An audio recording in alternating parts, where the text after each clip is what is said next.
Leviticus chapter 11. The Lord said to Moses and Aaron, "Say to the Israelites, of all the animals that live on land, these are the ones you may eat. You may eat any animal that has a divided hoof and that chews the cud. These are some that only chew the cud and only have a divided hoof, but you must not eat them. The camel, though it chews the cud, does not have a divided hoof. It is ceremonially unclean to you. The hyrax, though it chews the cud, does not have a divided hoof. It is unclean for you. The rabbit, though it chews the cud, does not have a divided hoof. It is unclean for you. And the pig, though it has a divided hoof, does not chew the cud. It is unclean for you. You must not eat their meat or touch their carcasses. They are unclean for you. Of all the creatures living in the water of the seas and the streams, you may eat any that have fins and scales. But all animals in the seas or streams that do not have fins and scales, whether among all the swarming things or among all the other living creatures in the water, you are to regard as unclean. And since you are to regard them as unclean, you must not eat their meat. You must regard their carcasses as unclean. Anything living in the water that does not have fins and scales is to be regarded as unclean by you.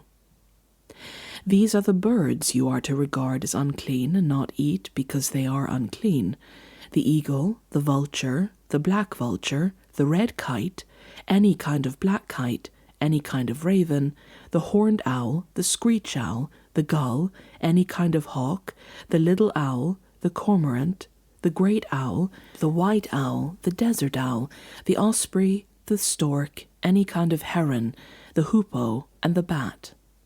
All flying insects that walk on all fours are to be regarded as unclean by you.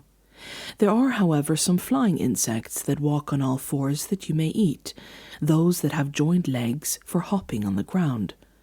Of these you may eat any kind of locust, katydid, cricket, or grasshopper, but all other flying insects that have 4 legs you are to regard as unclean. You will make yourselves unclean by these. Whoever touches their carcasses will be unclean till evening. Whoever picks up one of their carcasses must wash their clothes, and they will be unclean till evening. Every animal that does not have a divided hoof, or that does not chew the cud, is unclean for you. Whoever touches the carcass of any of them will be unclean. Of all the animals that walk on all fours, those that walk on their paws are unclean for you. Whoever touches their carcasses will be unclean till evening. Anyone who picks up their carcasses must wash their clothes, and they will be unclean till evening. These animals are unclean for you. Of all the animals that walk along the ground, these are unclean for you: the weasel, the rat, any kind of great lizard, the gecko, the monitor lizard, the wall lizard, the skink, and the chameleon.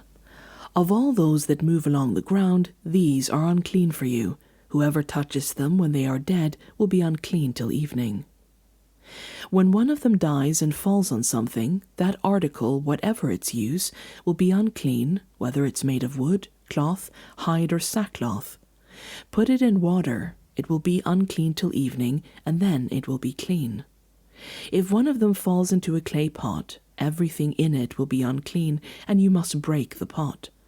Any food you are allowed to eat that has come into contact with water from any such pot is unclean, and any liquid that is drunk from such a pot is unclean. Anything that one of these carcasses falls on becomes unclean. An oven or cooking pot must be broken up. These are unclean, and you are to regard them as unclean. A spring, however, or a cistern for collecting water remains clean, but anyone who touches one of these carcasses is unclean. If a carcass falls on any seeds that are to be planted, they remain clean.